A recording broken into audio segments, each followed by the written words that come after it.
From Out of My Mind by Sharon M. Draper. Background: Melody has a physical disability called cerebral palsy. She cannot walk or speak and has very little control of her body. However, Melody is one of the smartest students in her school. In this excerpt, Melody describes some of her experiences. Once I started school, however, I discovered I had a much bigger problem than just falling out of my chair. I needed words. How was I supposed to learn anything if I couldn't talk? How was I supposed to answer questions or ask questions? I knew a lot of words, but I couldn't read a book. I had a million thoughts in my head, but I couldn't share them with anybody. On top of that, people didn't really expect the kids in H5 to learn much anyway. It was driving me crazy. I couldn't have been much more than 6 when Mrs. V figured out what I needed. One afternoon after school, after a snack of ice cream with caramel sauce, she flipped through the cable channels and stopped at a documentary about some guy named Stephen Hawking. Now, I'm interested in almost anything that has a wheelchair in it. Duh. I even like the Jerry Lewis telethon. Turns out Stephen Hawking has something called ALS, and he can't walk or talk, and he's probably the smartest man in the world, and everybody knows it. That is so cool.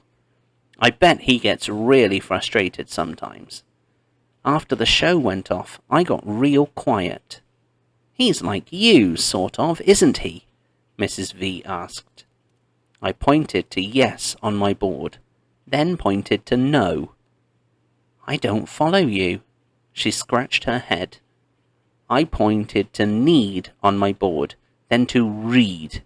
Need, read. Need, read. "I know you can read lots of words, Melody," Mrs. V said. I pointed again. More. I could feel tears coming. More, more, more. "Melody, if you had to choose, which would you rather be able to do? Walk or talk?" Talk. I pointed to my board. I hit the word again and again. Talk, talk, talk. I have so much to say. So Mrs. V made it her new mission to give me language. She ripped all the words off my communication board and started from scratch.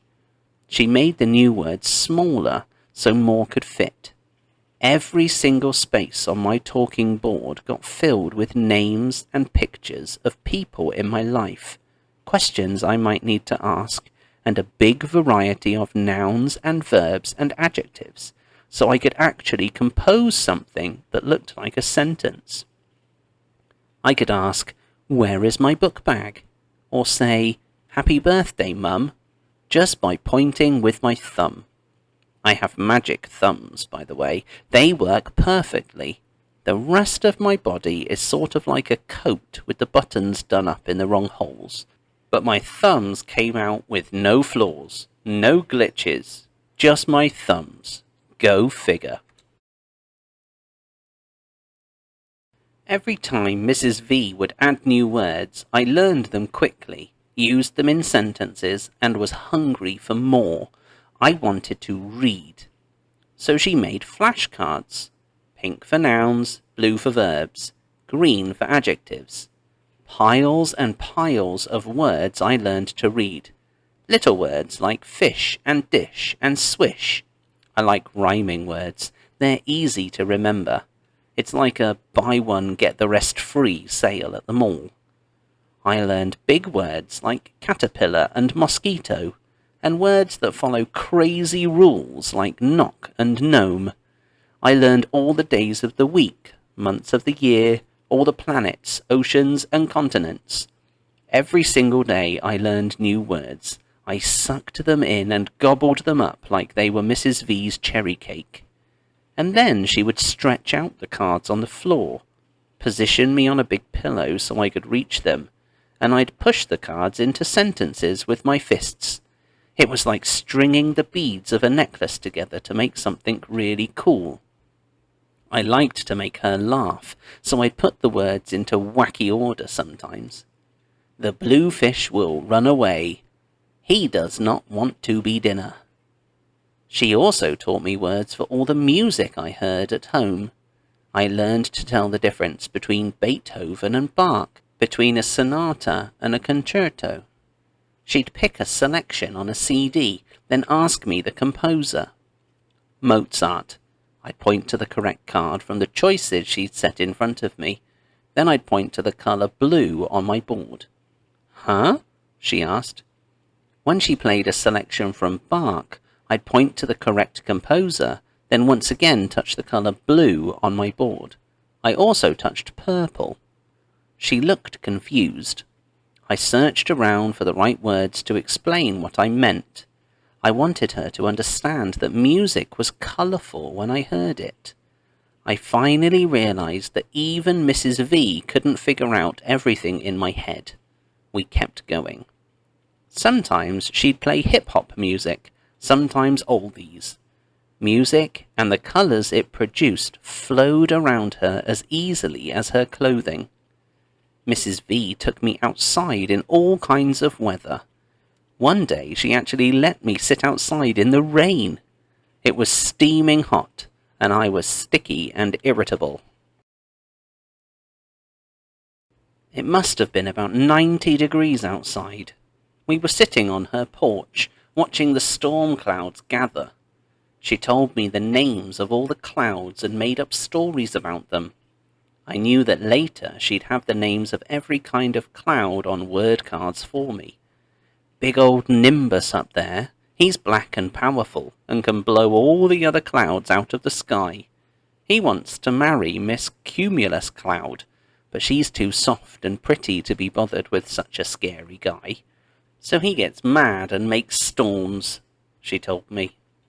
Finally, old Nimbus got his way, and the rain came down around me and Mrs. V.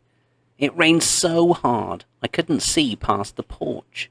The wind blew, and the wet coolness of the rain washed over us. It felt so good. A small leak on Mrs. V's porch let a few drops of rain fall on my head. I laughed out loud. Mrs. V gave me a funny look, then hopped up. "You want to feel it all?" she asked. I nodded my head. Yes, yes, yes! She rolled me down the ramp Dad had built, both of us getting wetter every second. She stopped when we got to the grass, and we let the rain drench us. My hair, my clothes, my eyes and arms and hands, wet, wet, wet. It was awesome. The rain was warm, almost like bath water. I laughed and laughed. Eventually, Mrs. V rolled me back up the ramp and into the house, where she dried me off, changed my clothes, and gave me a cup of chocolate milk. She dried off my chair, and by the time Dad came to pick me up, the rain had stopped and everything was dry once more. I dreamed of chocolate clouds all night.